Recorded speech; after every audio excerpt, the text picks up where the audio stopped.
Cette vidéo concerne tactiques militaires utilisées par Alexandre le Grand. Si vous avez trouvé cette vidéo utile, veuillez aimer et vous abonner. La tactique militaire utilisée par Alexandre le Grand 353 tend à corroborer l'avis de plusieurs historiens selon lequel il aurait été l'un des plus grands généraux de ce soir au cours des batailles du Granic 334 et des batailles d'Issau 333 remportées contre l'armée perse sous Darid III. Armée perse de Darid III, Alexandre emploie la tactique dite du marteau et de l'enclume. Mais lors de la bataille de Gaugamel 331, les Perses possèdent une armée largement supérieure en nombre à l'armée macédonienne. Cette tactique de l'encerclement par des unités rapides et puissantes n'est plus envisageable. Alexandre doit composer et décide une formation de combat innovante pour l'époque. Ces unités sont disposées en échelon. Elles feignent de vouloir contourner l'ennemi pour mieux le diviser et créer ainsi une brèche dans ses lignes de défense. Composition et armement des troupes. L'origine infanterie de ligne hoplitique peut remonter au règne des Archélaos de Macédoine. Archélaos Thucydide. Avant lui, la seule infanterie lourde dont dispose le royaume de Macédoine lui est fournie par des cités grecques alliées. Fichier Macedonis Phalange phalange macédonienne. Cependant son véritable créateur est Philippe I de Macédoine. Philippe I considéré comme l'inventeur de la phalange antiquité. Phalange macédonienne. Diodore II, une infanterie lourde particulièrement efficace car débarrassée d'une partie de son armement défensif. Le bouclier est réduit d'un tiers. La cuirasse abandonnée au profit d'une pique plus longue. 5 d'Arenberg et Salgio-Phalan dans le dictionnaire des antiquités grecques et romaines. P 425 Dagrnivel Sefrds Dagrfeuilletex. Tome 4 partie 1 page 429 Nomentre Phalangari 27 Vue image Université de Toulouse. La Saris et une vitesse de charge accrue et la longueur des Saris permet d'augmenter le nombre de randoplites pouvant combattre. Cette Saris comporte une pointe à chaque extrémité et pesait 5-6 gouttes à sa base. Une courte pointe de bronze qui ne rouille pas lui permet d'être plantée en terre pour arrêter la charge des soldats. En nomise d'Arenberg et Salgio Saris dans le dictionnaire des antiquités grecques et romaines. P 1076-1077 Dagrnivel Sefrds Dagrfeuilletex.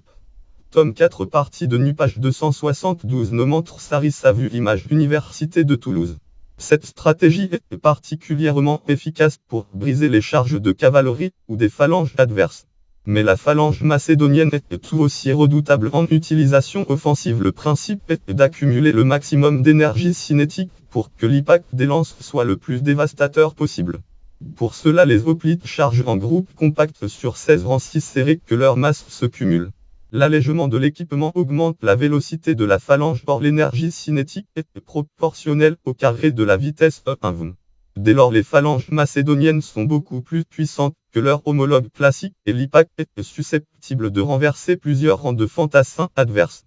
Pour augmenter cet effet, les Saris sont relevés à la verticale pendant la charge. Elles forment alors un réseau très serré qui arrête les projectiles et mise à l'horizontale au dernier moment, la hampe venant pousser l'épaule du fantassin en avant, créant ainsi une onde de choc qui se propage jusqu'au premier rang et qui libère un impact destructeur sur l'infanterie adverse, cumulant l'énergie de la masse lancée des phalangites avec celle de la chute des Saris. Espolib Histoire 18-29-30 Poonish Iaza CZ. Aussi Electroguerre livre Elkgesenlum, Université de Lausanne. En dehors de la formation serrée de la phalange, la Saris est gênante lors des marches. À cet effet, elle aurait pu être divisée en deux parties qui sont jointes avant la bataille grâce à une bague en fer maintenant les deux morceaux. Perse froid brevu homme prescrit article Schb 7 4210 7970 Nuum 94. Un autre avantage, cet armement moins coûteux permet d'équiper un plus grand nombre de soldats. Cette réforme militaire a donc aussi des conséquences politiques considérables. Elle permet d'intégrer un nombre beaucoup plus grand de Macédoniens dans la défense du royaume et dans sa vie politique. À la fin du règne de Philippe, le nombre de Macédoniens mobilisables dans l'infanterie lourde recrutée sur une base territoriale est estimé à format Nuum 30 000 hommes. Fichier Battle of Issue Mosaic Musto Archéologico National Naples Tube Left Bataille d'Issau représentée sur une mosaïque de la maison du faune Apopéi. Aujourd'hui au musée de Naples, l'armée de Philippe comprend un noyau de fantassins professionnels, les peseter compagnons à pied constituant la garde royale et une levée territoriale, et l'armée d'Alexandre compte format Nuum 24 000 fantassins répartis en 12 taxés de phalangites d'environ format Nuum 1500 hommes et 3 chiliarchies de format Nuum 1000 hypaspistes. Il faut y ajouter un nombre incertain d'archers et d'autres fantassins légers. Alexandre étant l'appellation de Pézéter à l'ensemble des phalangites, ce qui explique la loyauté que ces derniers vouent par la suite à sa personne, puis après sa mort à ses descendants directs. La deuxième pièce maîtresse de l'armée macédonienne est la cavalerie lourde recrutée parmi la noblesse de Macédoine, dite cavalerie des compagnons euterrois. Elle compte formatum 3000 cavaliers au début de la campagne des Alexandre le Grand, Alexandre dont 1500 l'accompagnent en Asie. Elle est divisée en 12 escadrons, dont le premier est l'escadron royal Basilique Hill, qui constitue l'avant-garde Agema de l'unité. Cet escadron a un effectif de 300 cavaliers tandis que les autres comportent 250 lances. Alexandre, qui aurait étendu le nom de compagnon à l'ensemble de la cavalerie lourde macédonienne, l'unité de base de la cavalerie est donc une île. L'escadron de 250 cavaliers commandé par un hilar est divisé en deux, le choix eux-mêmes divisé en deux tétrarchies de 60 cavaliers commandés par un tétrarque. La formation tactique de base de la tétrarchie est le point que Philippe I de Macédoine reprend aux traces. Le tétrarque est à la pointe de cette formation triangulaire tandis que des cavaliers expérimentés occupent le milieu et chaque extrémité des lignes de 13 cavaliers. El Hilar est accompagné d'héros relayant ses ordres et secondé d'hyperétais. Les 4 points de l'îlet sont rangés en une seule ligne d'intervalle respectant un intervalle suffisant entre eux pour leur permettre de manœuvrer. Cette formation permet une souplesse accrue dans la manœuvre avec un changement rapide de la direction de l'attaque. De 2 à 4 îlets peuvent être réunis pour former une hipparchie ou brigade sous le commandement d'Hipparque Claude Balmeuf Prozol. L'armée macédonienne, la cavalerie, la poliorcétique 5e partie, Maquetlan Comvezinpf, id 458 Maquetlan. Chaque cavalier dispose d'un valet chargé de veiller à son cheval et à son équipement. Les cavaliers sont propriétaires de leur cheval et reçoivent à leur enrôlement de quoi en acheter un de qualité idoine. Le cavalier est coiffé d'un casque d'abord du modèle phrygien peint aux couleurs de l'escadron avant qu'Alexandre n'y pose le modèle béotien plus simple. Le casque comporte les marques du rang de son porteur. Il porte également une cuirasse et des bottes mais pas de bouclier. Il est armé d'une longue lance xyston faite de bois de cornouiller munie d'une double pointe de façon à pouvoir être toujours utilisée si elle vient à se rompre. Comme seconde arme, le cavalier porte au côté gauche une épée le plus souvent recourbée copie machera. Seuls les cavaliers des unités lourdes portent une armure. L'utilisation tactique de cette cavalerie est basée sur le talon d'Achille des phalanges, leur vulnérabilité sur les flancs et l'arrière. Il est pratiquement impossible de pivoter pour parer une attaque de flanc du fait de l'encombrement du Osaris Pwanish Iaza Cézé. Aussi électro-guerre livre Elkgezin. La phalange macédonienne, faiblesse et composition. Université de Lausanne. L'effet destructeur de la phalange étant dû à la cohésion des hoplites lors de l'IPAC. Une attaque de cavalerie sur le flanc ou à revers est susceptible de désorganiser la formation et de la rendre vulnérable lors de l'IPAC contre une autre phalange. La combinaison de la phalange et de la cavalerie lourde dans la tactique du marteau et de l'enclume qui donne l'avantage tactique décisif aux armées d'Alexandre le Grand et qui est à la base de la conquête de son immense empire. Alexandre le Grand, dans son périple jusqu'à l'Inde, intègre également dans son armée celle des pays vaincus et inspire aussi de vues pour modifier l'équipement de ses propres forces. Tactique du marteau et de l'enclume principe. Cette tactique ne paraît être possible que lorsque les deux armées sont d'effectifs équivalents car elle suppose un encerclement par les ailes. Le marteau correspond à la cavalerie lourde des armées macédoniennes, cavalerie lourde compagnon qui va assommer l'adversaire et le contenir dans un espace fermé. L'enclume correspond à la phalange antiquité phalange et aux pacifistes infanterie d'élite qui interviennent dans un deuxième temps.